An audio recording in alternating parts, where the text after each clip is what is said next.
প্রথম আলোর অডিও সংবাদে স্বাগত। রোহান আদনান জানিয়ে দিচ্ছি দিনের প্রধান খবরগুলো। রাষ্ট্রপতি নির্বাচনের জন্য 2টি মনোনয়নপত্র সংগ্রহ করেছে ক্ষমতাসীন বাংলাদেশ জাতীয়তাবাদী দল বিএনপি।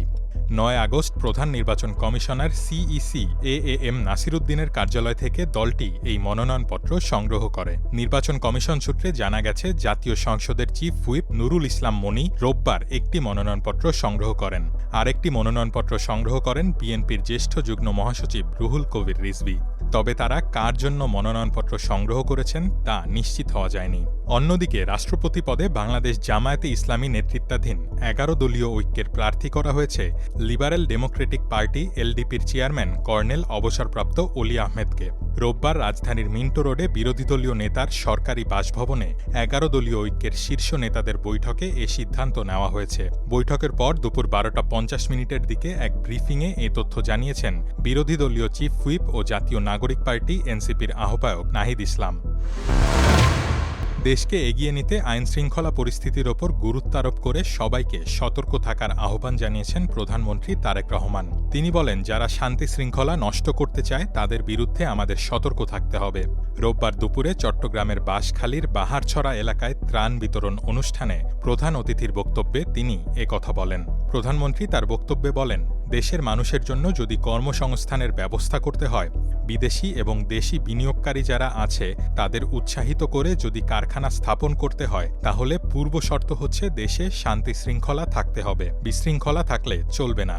তিনি বলেন, দেশীয় বা বিদেশি বিনিয়োগকারী যারা আছে তারা যখন বিনিয়োগ করবে তারা তো চাইবে যাতে তার মিল কারখানার উৎপাদিত পণ্য ঠিকভাবে যেন বন্দর দিয়ে যেতে পারে বা তার কাঁচামাল সঠিকভাবে আসতে পারে, রাস্তাঘাটে যাতে শান্তি থাকে। যদি মিল কারখানা না চলে সঠিকভাবে, তাহলে কর্মসংস্থানের ব্যবস্থা করা সম্ভব না। এজন্য আমাদের সচেতন থাকতে হবে, সতর্ক থাকতে হবে। হাম ও হামের উপসর্গ নিয়ে শনিবার সকাল 8টা থেকে রোববার সকাল 8টা পর্যন্ত আরও 6 জন মারা গেছে। এ নিয়ে গত 15 মার্চ থেকে এ পর্যন্ত হাম ও হামের উপসর্গ নিয়ে দেশে মোট 873 জনের মৃত্যু হয়েছে।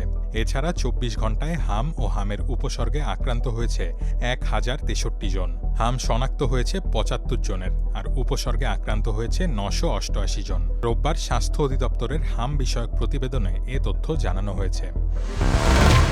চিত্রনায়ক সালমান শাহকে হত্যার অভিযোগে করা মামলায় গ্রেপ্তার খল চরিত্রের অভিনেতা আশরাফুল হক ওরফে ডনকে কারাগারে পাঠানোর আদেশ দিয়েছেন আদালত। রোববার বিকেলে ঢাকা মেট্রোপলিটন ম্যাজিস্ট্রেট মোহাম্মদ জুয়েল রানার আদালত তদন্ত কর্মকর্তার আবেদনের পরিপ্রেক্ষিতে শুনানি শেষে ডনকে কারাগারে পাঠানোর আদেশ দেন। ঢাকা মহানগর দায়রা জজ আদালতের প্রধান পাবলিক প্রসিকিউটর ওমর ফারুক ফারুকী প্রথম আলোকে এ তথ্য নিশ্চিত করেছেন। 3 দশক আগে সালমান শাহর মৃত্যুর ঘটনায় করা হত্যা মামলায় রোববার দুপুরে হজরত শাহজালাল আন্তর্জাতিক বিমানবন্দর থেকে ডনকে গ্রেপ্তার করা হয়। বিকেলে তাকে আদালতে হাজির করে কারাগারে আটক রাখার আবেদন করেন মামলার তদন্ত কর্মকর্তা, পুলিশের অপরাধ তদন্ত বিভাগের পরিদর্শক আরিফুর রহমান। সৌদি আরব ও পাকিস্তানের সঙ্গে নতুন ত্রিপক্ষীয় প্রতিরক্ষা চুক্তি ইরানকে লক্ষ্য করে করা হয়নি বলে জানিয়েছেন তুরস্কের নেতারা। দেশটির প্রধানমন্ত্রী হাকান ফিদান বলেছেন, চুক্তিতে ইরান কিংবা অন্য কোনো দেশকে অভিন্ন হুমকি হিসেবে চিহ্নিত করা হয়নি। গত শুক্রবার মক্কা যৌথ প্রতিরক্ষা চুক্তিতে সই করেন তুরস্কের প্রেসিডেন্ট রিসেপ তায়েপ এরদোয়ান, সৌদি যুবরাজ মোহাম্মদ বিন সালমান ও পাকিস্তানের প্রধানমন্ত্রী শাহবাজ শরীফ। চুক্তিতে বলা হয়েছে, 3 দেশের যে কোনো একটির ওপর সশস্ত্র হামলা হলে সেটিকে 3 দেশের ওপর হামলা হিসেবে বিবেচনা করা হবে। তুরস্কের রাষ্ট্রীয় সংবাদ সংস্থা আনাদলু এজেন্সিকে হাকান ফিদান বলেছেন, আমরা লিখিতভাবে কোনো অভিন্ন হুমকির কথা উল্লেখ করিনি। তার বক্তব্য, চুক্তিতে সই করা দেশগুলোর কোনো একটির ওপর হামলা না করা কোনো দেশকে লক্ষ্যবস্তু হিসেবে বিবেচনা করা হবে না। এই ছিল এখনকার মতো। প্রথম আলোর অডিও সংবাদ শুনুন আমাদের ইউটিউব চ্যানেল, ফেসবুক পেজ এবং ওয়েবসাইট prothomalo.com-এ।